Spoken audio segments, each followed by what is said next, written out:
the Alan and Joan Bildner Center for the Study of Jewish Life. And I'm delighted, and Professor of Jewish Studies and History, and I'm delighted to welcome you to our lecture in webinar style tonight.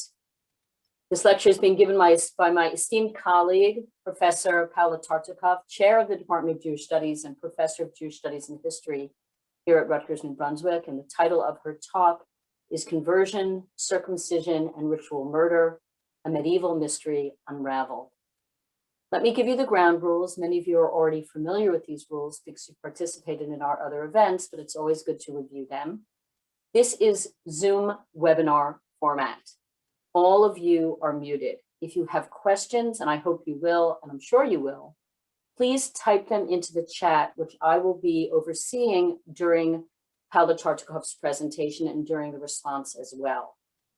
I will moderate those questions after our respondent, Professor David Shayevitz, makes his formal remarks to Dr. Tartakoff. So that's the style. Paola Tartakoff will first give her presentation. David Shayevitz will respond. There'll be maybe a little back and forth between them, but then I will pose questions from the audience. So again, I ask you to think thoughtfully about questions. And again, not comments, but questions. So let me introduce our speaker tonight. Paola Tartakoff is chair, as I said, of the Jewish Studies Department and professor of history and Jewish studies here at Rutgers. She is the author of Conversion, Circumcision and Ritual Murder in Medieval Europe, University of Pennsylvania Press, 2020. And her earlier book is called Between Christian and Jew, Conversion and Inquisition in the Crown of Aragon, 1250 to 1391, also published by UPenn Press in 2012. So as you can see, Dr. Tartakoff is a specialist of the medieval period and particularly of Iberia, although this book and her other more recent work extends into both the continent and the UK, she'll talk about. Paola is the recipient of fellowships from the Mellon Foundation, the Fulbright Foundation, the National Endowment for the Humanities, the Katz Center for Advanced Jewish Studies, the Israel Institute for Advanced Studies, and the European Institutes for Advanced Study. She is also a recipient of a presidential fellowship for teaching excellence here at Rutgers, where she teaches courses on anti-Semitism, medieval Europe, Jewish-Christian relations, the Inquisition, and medieval Spain. And it is really my great privilege to have her speak at the Bildner Center here tonight. Her interlocutor respondent is Professor David Shayevitz.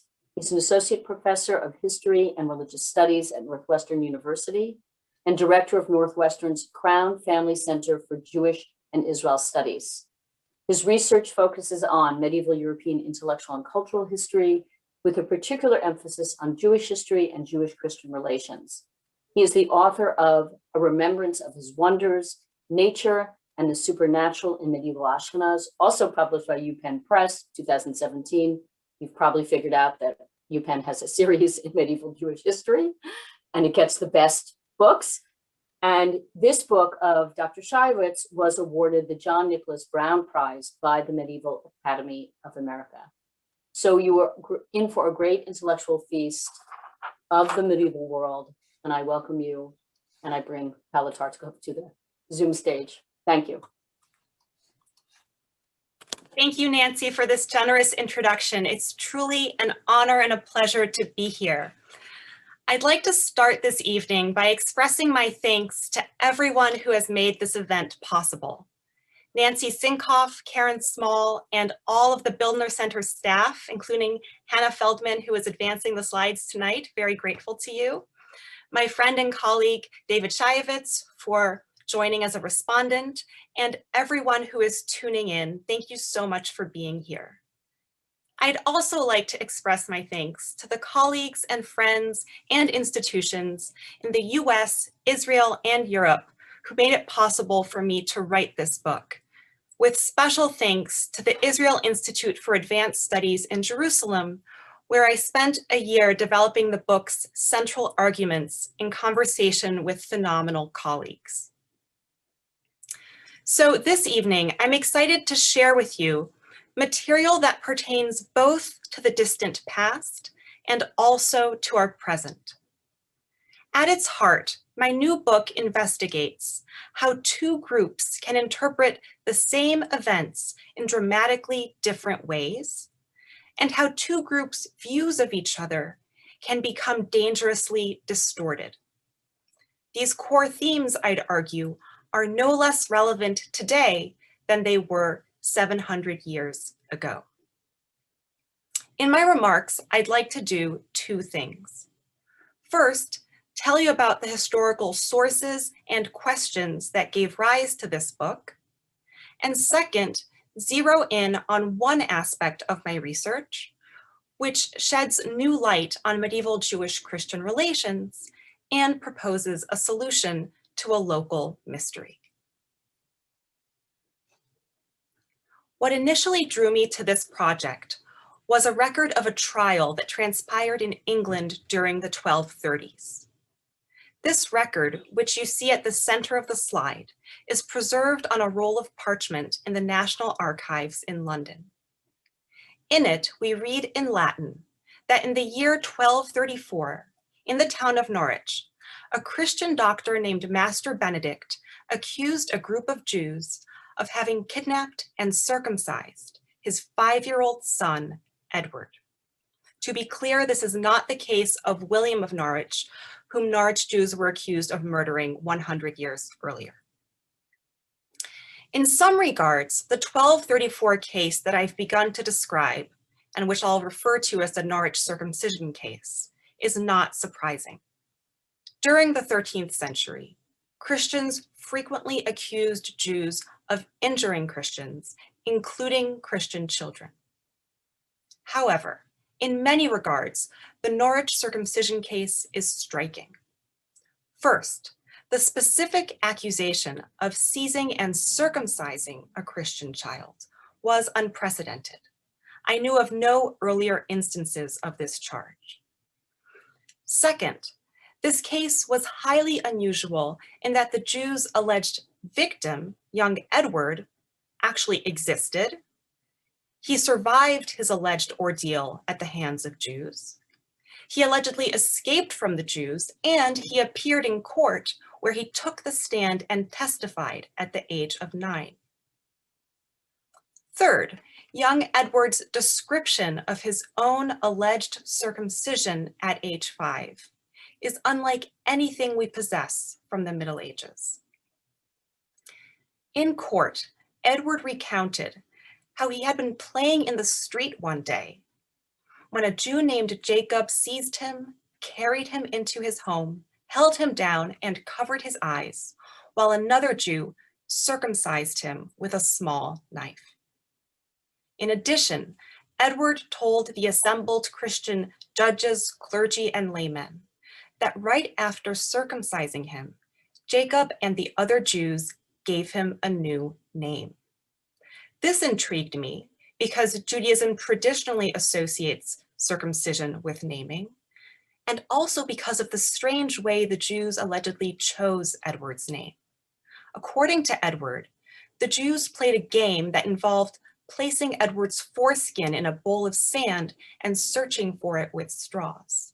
And this detail is striking because we know that in medieval Northern Europe, some Jews circumcised Jewish infants over a bowl of sand.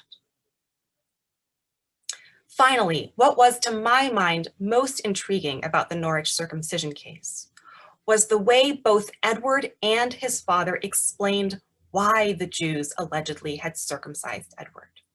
The Jews did so, Edward and his father affirmed, in order to make Edward a Jew. So the first time I read this, I had to go back and reread. To make Edward a Jew, as in convert this Christian to Judaism? This was definitely not a medieval anti-Jewish accusation with which I was familiar. Throughout the Middle Ages, in Christian Europe, conversions between Judaism and Christianity overwhelmingly proceeded in the opposite direction. That is, from the minority Jewish faith to the majority Christian faith. In fact, Christians forcibly converted countless Jewish children to Christianity, and definitely not the other way around. Moreover, the penalty for conversion to Judaism, and for Jews who facilitated conversions to Judaism, was death. So the notion put forth by the Christian prosecution in the Norwich circumcision case namely that Norwich Jews had seized a random Christian boy off the street to convert him to Judaism, seemed preposterous, and I wanted to understand where it had come from. At the same time as it was clear to me that this Christian trial was laced with hatred of Jews, I couldn't help but notice indications that Norwich Jews actually might have circumcised Edward. Most significantly, Edward's body was repeatedly examined during the 1230s, and it was found to be circumcised. In addition, there were indications that local Christians had understood from the get-go that Jews had tried to make Edward a Jew. For example, the local Christian constable testified that shortly after the Jews allegedly circumcised Edward, and Edward escaped from the Jews begged the constable for help recovering their Jew. Jews who had been falsely accused of kidnapping a Christian child would never have done this, nor are Jews portrayed as doing this kind of thing in contemporaneous anti-Jewish yarns. So at this point in my reading of this trial record, I was brimming with questions. Who was Edward? What, if anything, had happened to him when he was 5? If Jews circumcised him, why did they do so? And more broadly, what did the accusation that Jews tried to convert a Christian child to Judaism mean to the Christians who participated in and heard about the Norwich Circumcision Case? I'd like to provide a little context for this last question.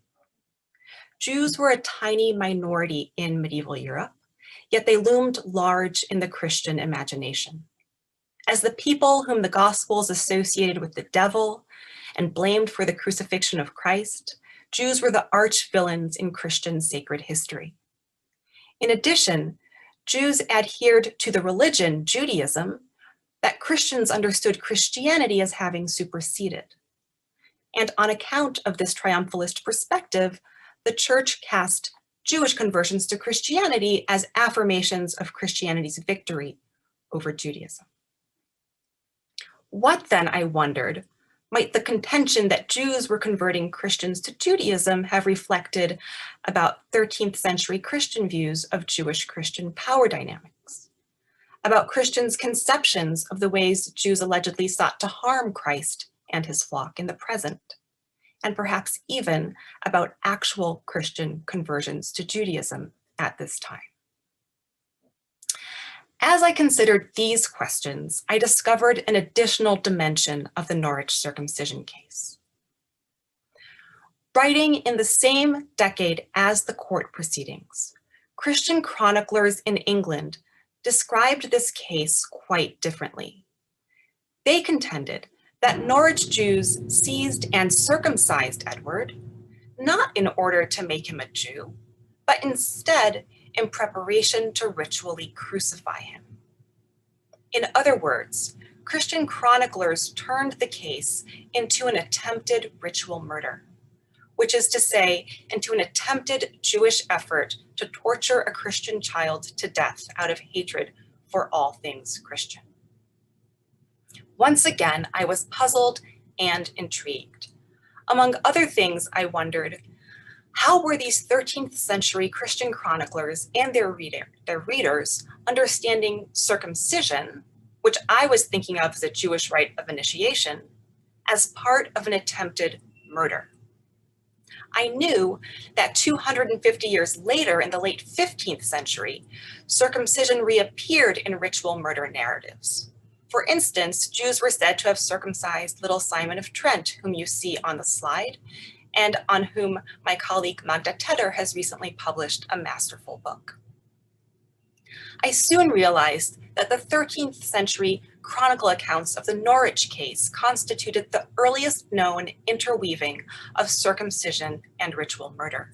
And I wanted to understand how 13th century Christians had made sense of such a narrative. So this inquiry animates my book as well. Having introduced the Norwich Circumcision Case and the questions that it generated, I'd now like to turn to one of the book's broader themes and show how its study enabled me to propose a plausible backstory to the Norwich Circumcision Case. And the theme I'm going to focus on is Christian conversion to Judaism during the 13th century.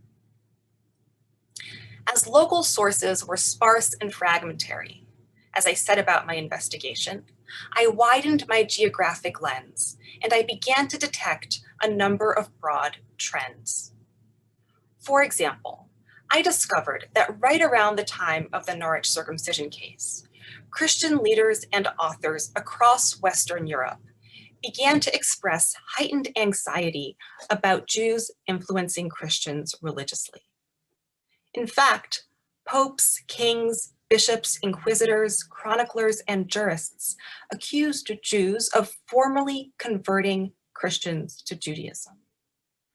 Almost all of the accusations referred specifically to Jews circumcising Christians.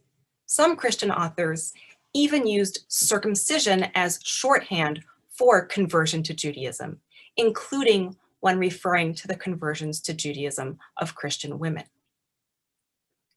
These Christian accusations that Jews were, quote unquote, wickedly drawing Christians to Judaism and circumcising them have received little scholarly attention, yet they had dire consequences for Jewish communities. As the examples on the slide show, Christian authorities in German lands, southern France, northern Italy, Catalonia, Majorca, and England threatened, persecuted, and punished Jews on charges of inducing Christians to convert to Judaism. This more expansive European context reframed my understanding of the Christian accusations in the Norwich Circumcision Case.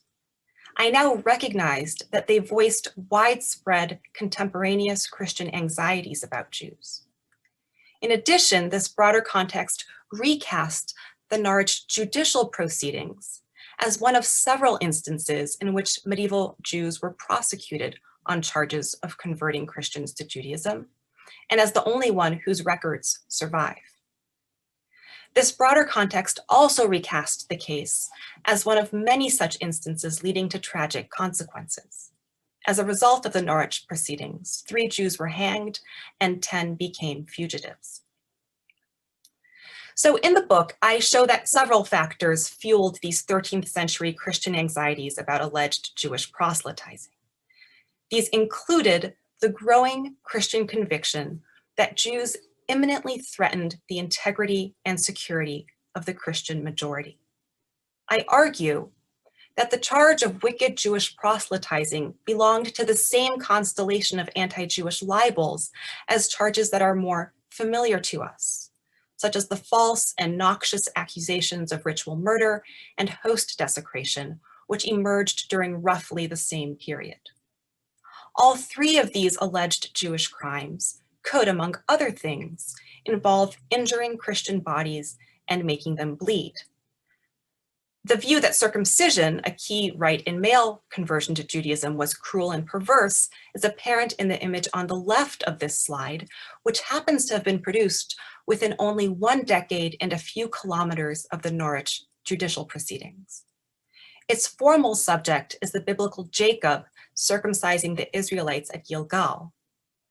However, its depiction of a stocky, hairy, hook-nosed man circumcising frail, fair, naked boys, standing in what seems like a pool of blood, powerfully illustrates how Christians could perceive the alleged Jewish circumcision of Christians as barbaric and predatory, and thus as akin to crucifying a child or stabbing a consecrated Eucharistic wafer, which Christians believed actually to be the body of Christ. All of this was helping me understand the context of the Christian accusations in the Norwich Circumcision Case, but it was not shedding light on Edward's identity or experiences. To try to get at these facets of the case, I had to learn what, if anything, was going on at this time in terms of actual movement out of Christianity and into Judaism. And this was not easy to do at a distance of 700 years. As I mentioned, conversion to Judaism was punishable by death, and this meant that it was undertaken in secret. When all went smoothly with a conversion, it usually went unrecorded. Gathering scattered Jewish and Christian references to Christian conversions to Judaism, I was able to analyze a very small number, fewer than 40 cases, in which men and women who were born into Christian families converted to Judaism during the 13th century. On the slide, I've shared just a couple examples featuring men and women, including Christian clergy, from England, German lands, and Iberia, who met a range of faiths. Several were executed by Christian authorities. One, Joanna at the bottom of the slide, returned to Christianity, and some vanished into the mists of history, so to speak, and we simply don't know what became of them. In spite of their small number, cases such as these of born Christians who converted to Judaism are significant. They reveal that amid growing Jewish-Christian tensions and against a tide of Jewish conversion to Christianity, some Christians and Jews risked their lives for the sake of conversion to Judaism. These cases also reveal that Christian concerns about conversion to Judaism were not entirely divorced from all reality, even though they severely distorted reality. All of this was engrossing, but it did not seem to be bringing me closer to Edward. In fact, I was struck by how different these cases seemed from everything I knew about Edward. And that's when I had a realization. What was of the essence here was that what Christians referred to as Christian apostasy to Judaism actually encompassed two very different social phenomena. One was born Christians converting to Judaism, which I've been discussing, and the other was the return to Judaism of Jewish converts to Christianity. Christian authorities equated these two phenomena and they punished them identically. However, on the ground, they were very different. In medieval Europe, much more frequently than born Christians converted to Judaism, Jews who had converted to Christianity returned to Judaism. Christians and Jews did not see eye to eye about the religious identity of these individuals. According to Christian canon law, these individuals were Christian because they had been baptized. By contrast, according to Jewish law, these individuals had never ceased to be Jews. For this reason, and also because of Jews' personal ties to Jewish apostates, some Jews encouraged and even pressured Jewish apostates to return to Judaism. And as an aside, I'll just note that by contrast, Jews actively discouraged born Christians from converting to Judaism. Just as some Jews pressured Jewish apostates to return to Judaism, some Jews went to great lengths to retrieve children whom they deemed Jewish, but who had gone over to Christianity with or without their parents. And here's where Edward began to come into focus. Most interesting for our purposes, in 13th century England, but elsewhere too, Jews are known to have kidnapped children from their baptized or soon to be baptized parents in order to keep these children within the Jewish community. For example, in 1236, Jews in Northampton took away the children of a Jew who was planning to be baptized. And in the same year, Oxford Jews were accused of having carried off a Jewish boy who had been baptized and who was eventually located among Jews in Exeter. In such cases, circumcision could play a role. For example, when children whom Jews sought to re-Judaize were boys who had not been circumcised, circumcision was in order. If a boy's mother was not Jewish, then circumcision functioned as a key ritual in the boy's conversion to Judaism. We see this in two cases from 13th century northern France, one of which is excerpted on the top half of the slide. Here, a Jewish man converted to Christianity, married a Christian woman, and had children within the Christian world, and later he returned to the Jewish community with his sons, whom he had circumcised. If a boy's mother was Jewish, then circumcision still served as a key marker of Jewish identity. We see this, for example, in a ruling of the 13th century German Tosafist Rabbi Simcha of Speyer, excerpted on the bottom half of the slide. Here we learn of a Jewish woman who was baptized and subsequently returned to the Jewish community, at which point her young sons were circumcised. It's by gaining a broad understanding of the experiences of children who had parental ties to Christians and Jews that I was able to propose a plausible backstory to the Norwich Circumcision Case. The book suggests that Edward's mother, who is glaringly absent from all records, was Jewish, and that Norwich Jews therefore considered Edward to be Jewish. However, as Edward had a Christian father, Master Benedict, who accused Norwich Jews of having circumcised Edward, surely Edward had been baptized, such that Norwich Christians considered Edward Christian. This would be why all extant sources about the Norwich circumcision case, all of which happen to be Christian, refer to Edward simply as a Christian child. If Norwich Jews circumcised Edward, I argue, they did so in order to inscribe what they understood as his Jewish identity on his body as they deemed appropriate. But to Christians, this constituted a cruel Jewish maiming of a Christian body and a brazen Jewish attempt to steal a Jewish soul. We shall never know for sure who Edward was or what did or did not happen to him when he was 5.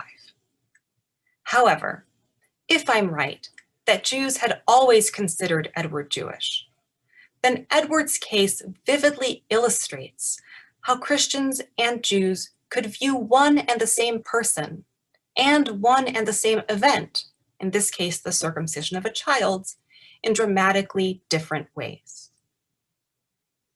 As we have seen, Christian interpretations of Edward's alleged circumcision took on a life of their own during the 1230s, evolving from a story about Jews forcibly converting a Christian every boy to Judaism into a tale of attempted ritual murder. The Norwich circumcision case was memorialized as an attempted ritual murder, starting in the 16th century and continuing into the 20th. So here you see it listed as an attempted ritual murder in a notorious 1934 issue of the German tabloid Der Stürmer. This case then not only sheds light on medieval Christian fears about Jews as nefarious proselytizers of Christians and on the complexities of medieval conversion.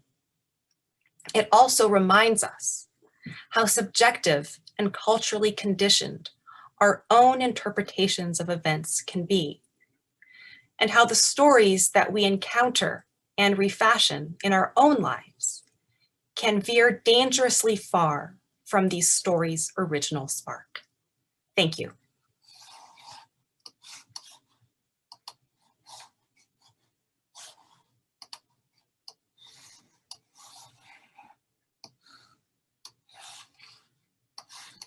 So I think that's my cue.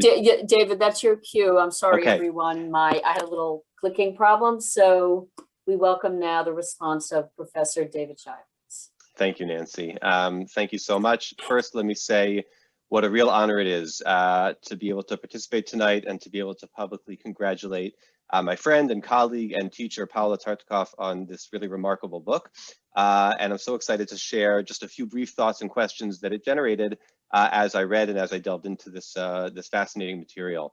I had planned to start briefly by just listing some of the attributes of this book that I especially appreciated and admired, but my time is short. And as I started drawing up a list, I quickly realized it would have taken a lot longer than my allotted time to flag all the ways in which this book is really innovative and exciting.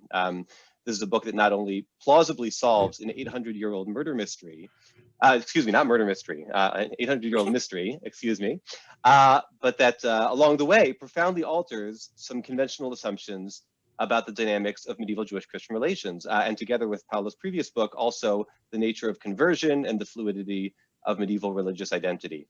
I do want to highlight, though, just one quality from the book that I found really particularly noteworthy, and that is this extraordinarily wide chronological, geographic, and textual range.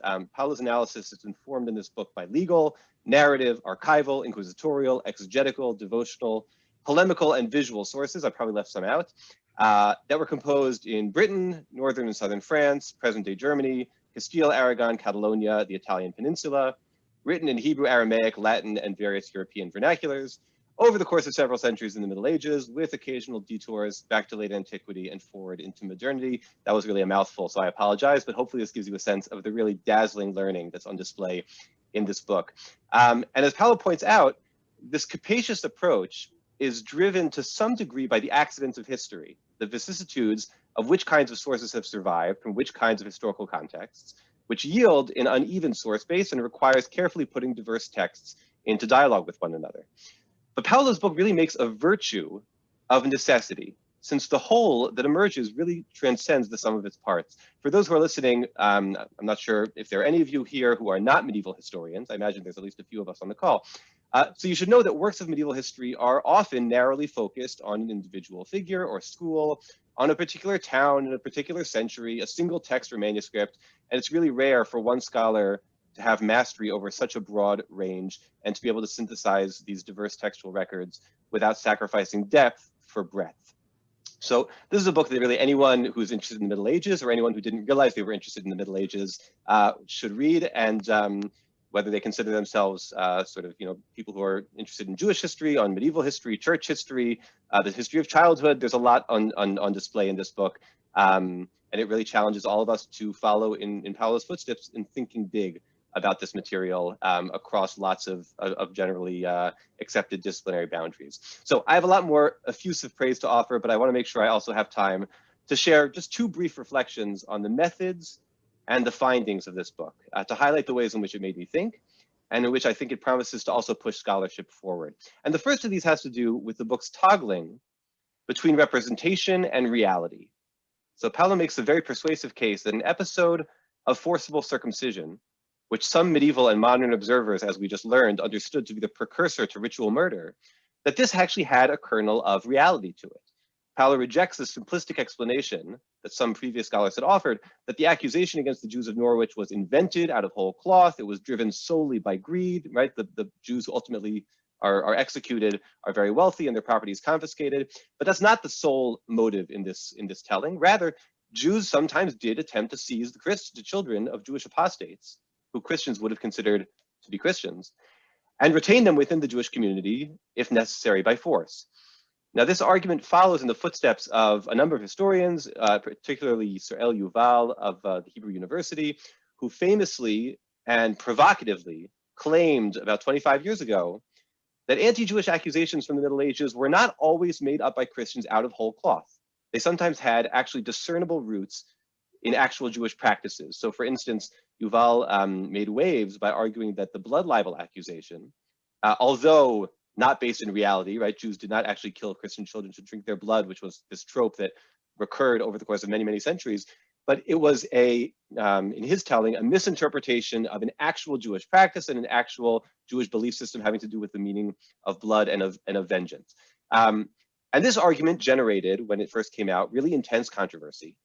And while historians today are far more likely to embrace this approach, the question of how much factual credence to give to anti-Jewish accusations, I would say, is far from settled. And just to take one example, another Israeli historian, Ariel Toaf, made even bigger waves relatively recently by arguing that sometimes Jews actually might have killed Christian children for their blood. And he takes that case of Simon of Trent that we learned about a moment ago and says that it's possible that there actually may have been some real truth to that accusation. Now, this is a historical claim, Toaf's claim, that was widely rejected, and I would say has had very little lasting credence.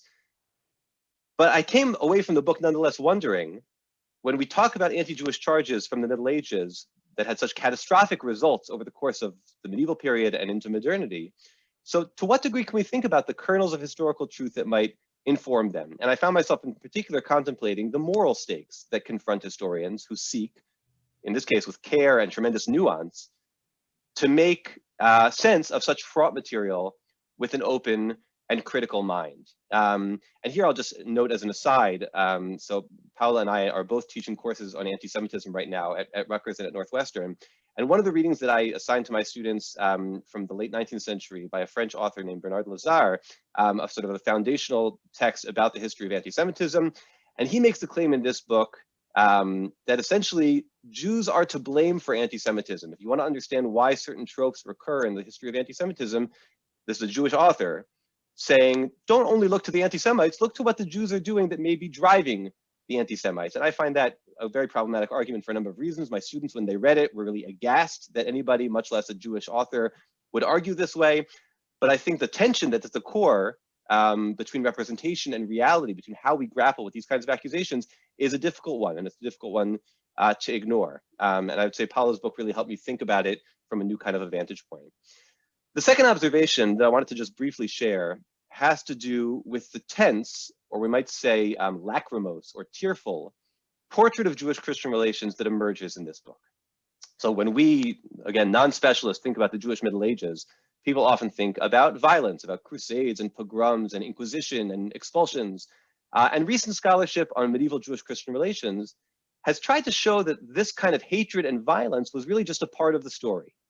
That alongside this lachrymosity, right, this tearful way of being, were instances of medieval Jewish-Christian cooperation and commonality and the crossing of religious boundaries. In this book, however, debates over conversion and apostasy really are animated by a pervasive and undeniable interreligious animosity. And only if we acknowledge this antipathy can we make sense of the violence and the accusations and the kidnapping and eventually the execution that we read about in this book. And here, right, I'll note that for its many, many merits, this is a book that is not a fun read all the time, by which I mean it's very gripping and engaging, but sometimes it's really depressing. And the events that it is describing are quite troubling. The closing book the closing sentence rather in Paola's book reminds us that at the center of her narrative is an actual young boy, a living, breathing child who bore the scars of battles he never chose to fight. And those scars were the inevitable byproduct, whoops, sorry, I just lost my screen, were the inevitable byproduct of his fluid identity, caught between these warring Jewish and Christian communities. The truth is that Paola's approach to conversion in this book and in her previous one reveals conversion to be predicated on exactly this kind of existential fluidity. Converts are simultaneously, in some ways, Jews and Christians, claimed by, but also looked down upon by, two religious communities, sometimes simultaneously. However, as we maybe know from our own period, fluid identity can, at least conceivably, also lead in the other direction, not towards confrontation, but towards cooperation and mutual understanding. And it's in this sense that I was really struck as I was reading the book by a passage from a text called Sefer Hasidim. And I'm going to share my screen for just one moment so that you can all read this source along with me. Now, Sefer Hasidim, while I'm loading the source, I'll let you know, is a 13th century, roughly 13th century composition from present-day Germany, which contains hundreds and hundreds of different teachings about Jewish law and morality and mysticism and magic and social reality. It's a really amazing historical source, and Paola uses this source really virtuosically throughout her book. But there's one passage here that I just want to read together that I think speaks to some of these tensions and concerns. And it comes from passage 1367 in Sefer Hasidim, the Book of the Pious. And it tells us of a certain Christian who harbored doubts about his God. He constructed a house of worship and said to the Jews, "When you are praying, I will pray with you to your God." And he said likewise to the Christians. And only a single partition separated between the two. Now, this question was posed to a rabbi, and the rabbi said, "It's written, here is a nation living alone and not reckoning itself among the nations." This is a quote from the book of Numbers. "Moreover, those observing this arrangement will say, these Jews are worshiping the same God that these Christians are worshiping." And so the rabbi shuts this down and says, we can't have one building that serves simultaneously as a church and a synagogue, a place for praying with the Jews when you're in the mood and praying for the Christians when you're in the mood. And sorry, I'm just going to stop sharing the screen and pull back my other text. And I would say that this passage, especially in light of all of these tensions and animosities, is both moving and perplexing. We feel for the naive Christian protagonist who thinks that the best way for him to grapple with his religious doubts, which might have led other Christians in his place to convert to Judaism, right, that he is instead going to split the difference, to literally split the difference, to embrace and to embody consciously the fluidity that, as we've learned, was part and parcel of the conversion experience. But given the historical backdrop that Paola's book is illustrating, could he possibly have thought that this would be an acceptable compromise for either his Jewish or his Christian neighbors? Did Christians like this one actually exist? Or is this a figment of the Jewish imagination? Was it always necessarily the case that medieval Jews were, as the rabbi says, a people living alone, not reckoning itself among the nations? So Paola's book, I think, has helped me to really consider this and other kinds of questions, and I trust that it's going to do the same for a very wide readership for very many years to come. So thank you again, and Paola, this was a real pleasure. Thank you. Thank you so much, David, for your comments. I'm really moved, and I'm deeply appreciative for all the very kind things that you said. I'm still thinking about the really important points you made, for example, about what do we do with accusations that bear the strong imprint of ideology? How do we analyze them as historians? They are so problematic. We don't want to touch them. We want to just look the other way, but then we really throw out the baby with the bathwater, right? Because at the very least, we can learn something from them about the people who made the accusations and their thoughts and fears and their perspective. And it's not necessarily the case we can always learn anything from them, I think, about the group that they're maligning. But when put in context and stirred around with different types of sources, including sources, and read against sources written by that group, perhaps one can start to have new questions at the very least, and new answers to what these accusations are addressing and responding to, right? Israel Yuval said, even the most preposterous, I'm misquoting, accusations had a real context. And that's really what I'm exploring in the book. And in my brief presentation this evening, I focused on anti-Judaism, but the book really looks at 5 different ways of understanding the spate of 13th century Christian accusations that Jews are converting Christians to Judaism. And they include the way Christians at this time are thinking about Muslims and Christian heretics as also preying, P-R-E-Y-I-N-G, on faithful Christian and trying to draw them into their sects. And all these concerns about the instability of religious identity beyond any Jewish-Christian tensions also being at play. And so I think it's important to not look away, even when one gets depressed or afraid, and let the questions come out of the text and continue reading. And then regarding the second point you made at the end, lachrymose versus less lachrymose approaches to the Jewish past, I love the way you presented the convert, the figure of the convert in that context as maybe complicating those two options. Because on the one hand, as someone who inhabits both worlds or passes between them, the convert is intimately familiar with these two milieux in a unique way. On the other hand, we know that some converts did a lot of harm to Jews, Jewish converts to Christianity, who for whatever psychological or circumstantial reasons denounce Jews, promote the blood libel. Some of those responsible for some of the greatest anti-Jewish accusations in history have been Jews who converted to Christianity. So they have also manned the front lines of not only polemics, theological polemics, but also very real events that have led to the shedding of blood. Thank you so much. So I'm heard, right? Yes. Yeah? Okay, great. So I'm going to moderate.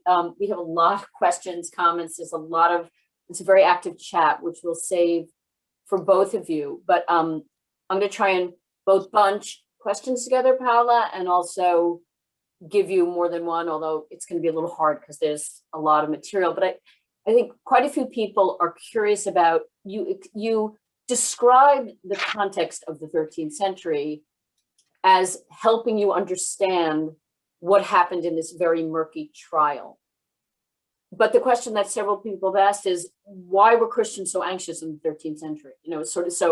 You point out all these the evidence for their anxiety. I know these is causality for us, even that's what we do, is so hard, but what's going on in the 13th century? If you sort of alluded to a little bit later about Muslims and other anxieties. So I think people would like to know a little bit more about this 13th century context. So that's one question. And then there were quite a few suggestions. I've got a bunch of sleuths out there. So these are kind of just commentaries that perhaps the father may have been a convert himself, may have been an apostate. So is that possible? Perhaps someone else said perhaps the child was born a Jew, and that you seem to imply that, that his mother might have been Jewish. And related to that then is, can you tell us, your audience, a little bit more about what we know about the fraternization, sociability, and sexual interactions between Jews and non-Jews in this period? And then there are other questions, but let's start with those, or two questions and a comment. Okay, thank you so much. So starting with the 13th century context, I'll mention three much broader trends generalizing about the 13th century that many scholars think had a negative impact on Jewish-Christian relations. So one is that we have the Crusades well underway in this period. Christians in Europe are in a new way aware of the existence of non-Christians, of religious difference, and as a threat to the integrity of their own security, their own realms, and seeing themselves in Christendom and Christian lands, therefore, as unified and thoroughly Christian entities within which Jews stand out as foreign and different, as the lone licit legal religious minorities in Northern Europe and in most of Europe, except for Spain at this time. And so we have a new self-consciousness about being Christian and about there being powerful non-Christians in the world around us. And where do the Jews fit in? And the Jews start to be regarded in a new way in this context. We also have developments in Christian piety. We have a new attainment of most of Europe, Western Europe at this point, being Christianized, new levels of literacy among Christians. And this leads, among other things, to greater awareness of the passion narratives in the Gospels, which are the narratives of Christ's suffering and death, in which the Jews are portrayed as guilty for the crucifixion of Christ, as guilty of deicide. And this awareness is translating also into popular piety and different ways that Christians are trying to make sense of the world around them. Religious developments, military developments, political developments in particular territories, and all of these broader contextual issues are worked through and thought about in many cases with Jews and Jewishness in mind, as Jews and Jewishness, as portrayed in the New Testament, are in many ways a negative foil for all things Christian. And at the same time, there are living Jews in Christians' midst in many towns in Europe at this time who are to be grappled with in daily life. So those are some of the things that are in the mix at the time in the 13th century that are developing alongside the things that I mentioned in my talk today. There have been scholars who have hypothesized that Edward's father was a Jewish convert. The reasons to Christianity, the reasons that they suggested this had to do with his name, Benedict, which was a fairly common Jewish name, and also his profession, medicine. He was a doctor. To me, this doesn't hold water because converts to Judaism, converts to Christianity at this time typically took a saint's name. They would become John or Matthew or the name of a king, Henry, Edward. They would have a recognizably Christian baptismal name by which they would be known, or else in documents there would always be the word conversus, convert, or recently baptized Jew appended to their name. None of this is ever the case for Master Benedict, and although he's a doctor, at this time most physicians in England were Christians, not Jews, so this is not a telltale sign of his having a Jewish background. either. We know that at this point he's definitely Christian, because otherwise he wouldn't have denounced Jews for circumcising his son. And his mother, I think, was likely a Jewish woman. I don't know if if she died when he was born. He seems to have been a neglected child for a number of reasons. We just really can't get that close to him. But I noticed in analyzing other cases in which there are references to boys whom Jews circumcise from later in the 13th and 14th centuries, the only times the mothers are mentioned in the Christian documents is when these are Christian women and they are said to be Christian women. A Jewish son of a Christian mother and a Christian father. And then there are other cases when only the father is mentioned and the father is said to be Christian and no word about the mother. And I wonder if this has to do with some sort of recognition that it's going to change popular sentiment about who should have custody of this child. Because even though the child, if baptized according to canon law, is Christian, there were debates among Christians about whether one should rule in favor of the faith or in favor of parental rights in cases of contested custody, at least until a child came of age, whether that be 13 or 14 or sometimes younger. And different cases are actually decided different ways in Christian courts at this time. Thank you. So couple other questions. And again, maybe it's we just don't have the records, but some people are curious about this young boy. The alleged circumcision took place when he was 5, but the trial is when he's 9. Is that right? So the question is, why the delay? Why the gap? And then, do we know anything about what happens later to him? We don't know what happens later to him. It would be very interesting to know why there were 4 years of proceedings before he testified. We aren't sure either, except for that the judicial process had to work its way through a number of different tribunals and courts, which took time. Of course, the fact that this amount of time passes only makes his testimony more dubious. Not that a 5-year-old's testimony would be credible, but same with what does a 9-year-old remember about when he was 5? And can't a 9-year-old, like many of us, be convinced to say anything in court? So his testimony is fascinating, and we have nothing else like it from the Middle Ages, but it's by no means something that we can take at face value. It has to be analyzed, very critically. Okay, want to give you some other questions that are, I would say, allow you to expatiate as opposed to some people are asking about the 16th century. I'm not even going to let it's not fair. Thank you. Got a big question related. Stick to the 13th. Thank you very much. So let me just see. Well, I'll get back to this question of what your work, both your first book and this book, point out the nexus of relationship, theological, social, of Jews and Christians in the medieval world. And I think that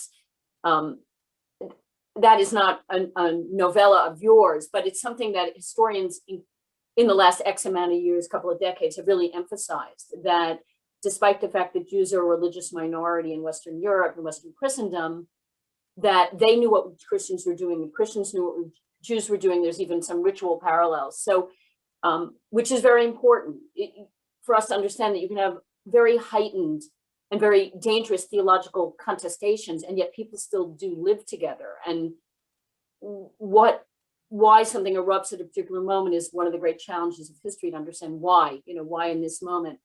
But can you speak a little bit and give people more of a sense of just that question about the social lives of Christians and Jews? And also, 2 people have sort of asked about literacy issues, about, you're reading obviously an extremely difficult text that you yourself have trained years to be able to read. How was the general public, which is not literate in Latin, how are they even knowing about this? So those are kind of 2 questions. What's the social life of Christians and Jews in England in this moment? And then what do we know about the distinction between an elite that can read these texts and the popular, the masses, as it were, the average person, as it were? So about people learning about these stories, a lot is circulating orally, and we have to assume that people are repeating what they hear. There's a large Christian audience attending many of the sessions of the Norwich proceedings. Some of these individuals are later found in northern France. I can only think that they shared with their fellow Christians and Jews in northern France what they had just been witness to in England. We also know that Henry III, who's the King of England at this time, during this decade sends a couple converts to Germany, actually to Fulda, where there has been the first actual blood libel, sort of a ritual murder accusation in which Jews are said to use the blood or the organs of their victims for magical, medicinal, or other purposes. And those converts traveling to Fulda from England surely had heard about the Norwich Circumcision Case. Henry III himself had been adjudicating it. So we know that a lot of information is traveling through word of mouth. The bishops in England who ultimately make the final decision in the case had recently, many of them, attended the Fourth Lateran Council. So they are traveling across Europe and they are hearing and they are spreading, they are encountering, and they are refashioning stories as they go. And preaching is one of the ways in which sort of more learned spheres of knowledge are disseminated in this period. Preachers are preaching sermons in which they share stories, moral tales, exempla, things that they've encountered in the books they study, but also hearing confessions and speaking with others. And so there are many ways in which knowledge is spread and disseminated beyond the written word, which at this point, books are luxury items. Very few people, even if they can read, have books. So that's one thing I wanted to comment on. And in terms of Jewish-Christian relations in general, they are so diverse depending on when and where we're talking about and what a status, what level of society, what type of interaction. We have Jews and Christians living side by side, interacting on a daily basis, and engaging with one another. Leaders of both groups are quite concerned about mixing and are trying to keep the groups more separate. There's a lot of anxiety about interfaith sex. There is no interfaith marriage at the time, so there is anxiety about the extent of intermingling that exists, which attests to how much intermingling there was, of course.